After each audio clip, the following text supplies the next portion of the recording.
Hello, time to do a SummerSlam 2025 pay-per-view PLE recap. I don't know the slogan for pay-per-views, but we'll go with that. Today I'm going to be talking about the good and the bad and the downright ugly of SummerSlam 2025. And first thing we should probably talk about is the first match, where it was Roman Reigns, Jey Uso versus Bronson Reed and Braun Breaker. So it took forever for Jey Uso to make his entrance because how big the stadium was. So he finally made it down there. But when Bronson Reed and Braun Breaker were making his entrance, and Bronson Reed was wearing he tied Roman Reigns' shoes together like the Ulafala. I guess for some mind games. But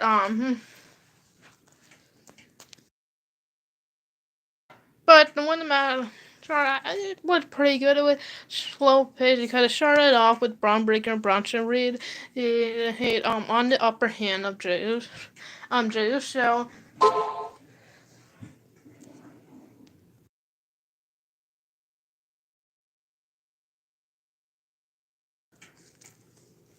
Oh yeah, I thought the match was fine. Like this was probably the best match of the night.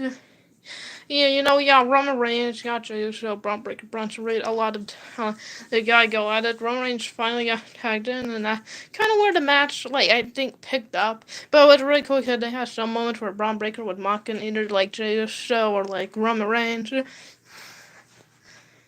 And they also had one moment where Braun Breaker was about to spear Roman Reigns. It won't Jey Uso, but Roman Reigns puts Jey Uso out of the way and took the spear for Jey Uso, and then the Jey Uso spear Bronson Reed, then go to the top rope to do the frog splash to win the match. Hello, WFC.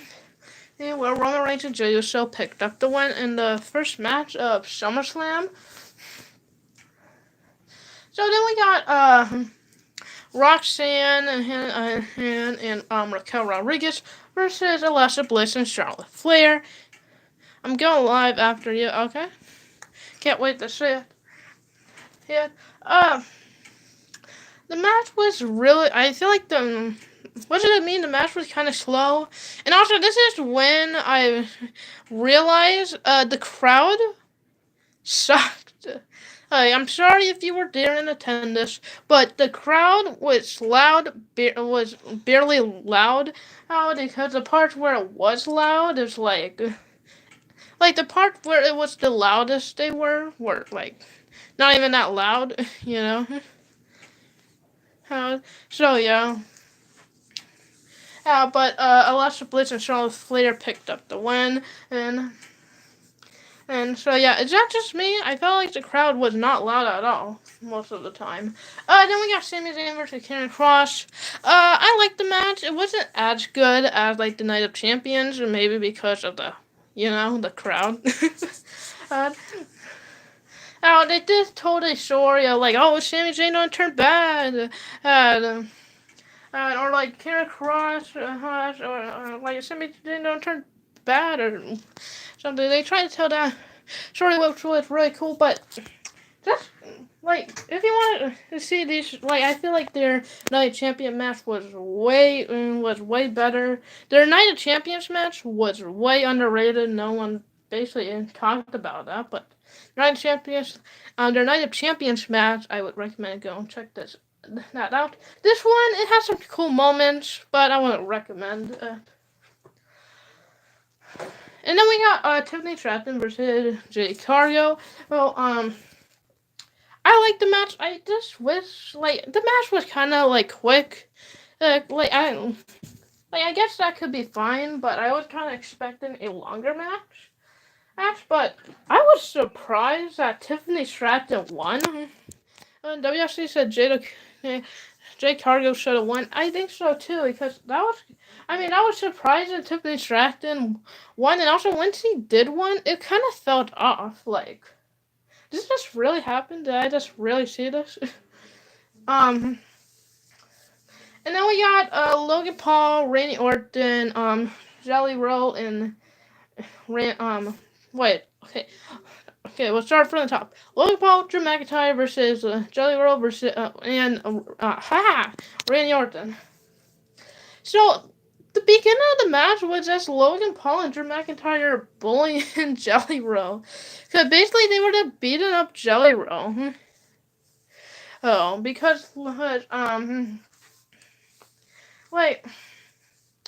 I know they were trying to protect Jelly Roll, but like man, it was just kind of depressing to see like Jelly Roll just get them beat up like that. But they did. Probably the highlight of the match was Logan Paul doing a frog splash on Jelly Roll through the table. That was probably the highlight.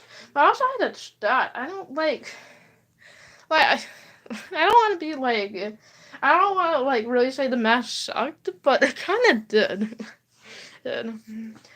But Logan Paul and Drew McIntyre picked up the win, which was surprising. And also, then we got the main event. Before I go to the main event, okay. I lost the Strawberry Prediction Championship because my mother is too over because the only other difference and that we have with Cody and Sheena, so that wouldn't make a difference. So therefore, my mother is the new Strawberry Prediction Champion. Yep, I lost the championship. I held it for like 55 days, was pretty good. I think I only have 3 defenses, I think. Okay, main event. We got Seth Rollins. Spoil. So raise up on your ears if you haven't watched the pay-per-view. CM Punk versus Gunther. It was slow. It was That doesn't mean it was a bad match. This was probably the best match of the night because it's like, I gotta be honest, most of the matches didn't really hit for me. But yes, CM Punk and Gunther had a pretty good match because Gunther was mocking and CM Punk, but CM Punk was trying to overcome Gunther, and he kind of dropped Gunther on the table, and Gunther would bust it open. And CM Punk GTS, and then go for the other GTS where he picked up the win, where I got that position wrong. And the CM Punk had this great moment until Seth Rollins came out and I'm like, oh no, Seth Rollins like cashed in, and then we see him with the crosses. I'm like, oh, he just teasing it? They're like, hey, wow, do we just tease us like that? But when Seth Rollins was walking back, he got rid of those stretches and started running down the ring. I'm like, oh my goodness. And Seth Rollins is the new world champion. Like, wow. They swerved us like that? That was insane. They swerved us like that. Going in SummerSlam, what I think of SummerSlam? Okay. Most of the matches, like, I would recommend seeing CM Punk and Gunther, especially for the ending. But any of the other matches, I don't think you really need to check out. They're nothing like outside like the Seth Rollins moment. They don't they didn't have that much special. 19 people, but only two like do better, guys. Yeah. So yeah, SummerSlam. I'm not gonna say like it was boring. No, I had fun watching the show. It just like I wouldn't recommend watching any of the matches outside of the main event. And also like like this is not a must watch. This is definitely not a must watch. Watch the Hunt. I know night 2 have more of the I know people are mostly excited for night 2 because night 2 had the most excited matches, and then night 1. Night 1. I had fun. That's all I can say. I had fun. The matches weren't that good. I mean, they weren't terrible. Like, I want to say they're bad matches. It's just like it's like something I would watch on Raw.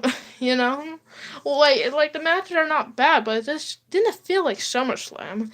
And man, I hate that because I hated last year's SummerSlam, and part of the reason why because the crowd was barely making any noise, and this is no different. The crowd sucked. Like the crowd was like the crowd. Wow. I am so excited of night 2. Outside of the main event, I'm not gonna be thinking about night 1. I hope night 2 is good because night 1 like come on, night 1 didn't have to be like this night 1 didn't have to be this like greatest his pay-per-view or something. It just had to be a good fun event, and I guess it was, but it didn't feel like SummerSlam. Maybe because of the graphics. I don't think so. I think it just the match like it didn't even feel like a PLE. So yeah. Am I being harsh on it? Yes. But at the same time, this is SummerSlam. I think I'm gonna end the live stream here. Go check out WFC live stream, aka Wrestling Figure Collector. So yeah, see you guys tomorrow. See you guys tomorrow. Bye.